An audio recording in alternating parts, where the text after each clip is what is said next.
Dear viewers, আসসালামু আলাইকুম। আজ আমি আপনাদেরকে দেখাবো কিভাবে আপনি আপনার ফেসবুক প্রোফাইলের ইউআরএল অর্থাৎ লিঙ্কটা চেঞ্জ করবেন। অনেকের দেখা যায় ইউআরএলটা অনেক লম্বা থাকে এবং সেটা যখন আপনি অন্য কাউকে শেয়ার করেন তখন সেটা হযবল দেখা যায়। এইজন্য আমরা আমাদের ইউআরএলটা চেঞ্জ করে নেব।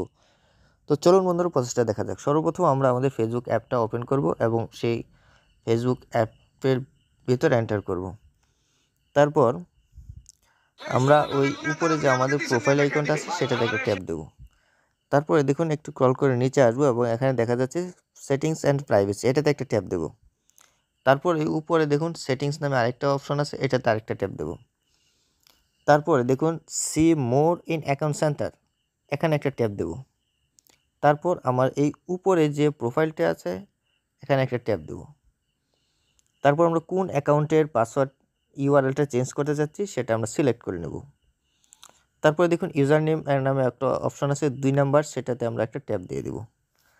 তারপরে দেখুন এখানে আমাদের এখানে একটা ইউজার নেম ছিল, এখানে আপনি চাইলে এখানে আরও কিছু অ্যাড করতে পারেন।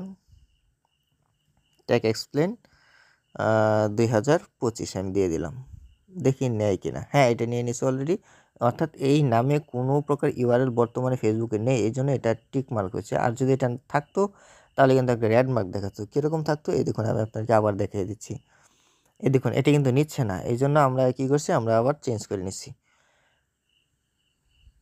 তারপর যখন এটা হয়ে যাবে তখন আমরা ব্যাক এসে ওই যে নিচে দেখুন ডান লেখা আছে, এটাতে একটা ট্যাপ দিয়ে দেবো। তখন কিন্তু আমাদের ইউআরএলটা চেঞ্জ হয়ে গেছে। আমরা এটা কিভাবে চেক করে দেব, এই জন্য আমরা একটু ব্যাকে আসবো। ব্যাকে আসার পর এই দেখুন এখানে আমাদের যে বাম পাশে যে প্রোফাইল পিকচারটা আছে এটাতে একটা ট্যাপ দেব। তারপর এখানে নিচে দেখুন প্রোফাইল এডিট প্রোফাইলের সাথে থ্রি ডট আছে, এটাতে একটা ট্যাপ দিয়ে দেবো। এবং যখন নিচে আসবেন এই দেখুন এখানে স্পষ্টত লেখা আছে যে আমি ওখানে লিখেছিলাম ট্যাগ ডট এক্সপ্লেন 2025। অর্থাৎ এই দেখুন আমাদের একটা লং আপনার প্রোফাইলে কিন্তু একটা লং ইউআরএল আছে, এটা আপনি চাইলে এভাবে শর্টলি লিখতে পারেন। এটা কোনো প্রফেশনাল, আপনি চাইলে এটা ব্যবহার করতে পারেন। বন্ধুরা, ভিডিওটি যদি ভালো লেগে থাকে তাহলে অবশ্যই চ্যানেলটি সাবস্ক্রাইব করে বেল আইকনটি বাজিয়ে দিন পরবর্তী এরকম আর ইম্পর্টেন্ট ভিডিও পাওয়ার জন্য। ধন্যবাদ ধৈর্য সহকারে ভিডিওটি দেখার জন্য। আসসালামু আলাইকুম রহমতুল্লাহ।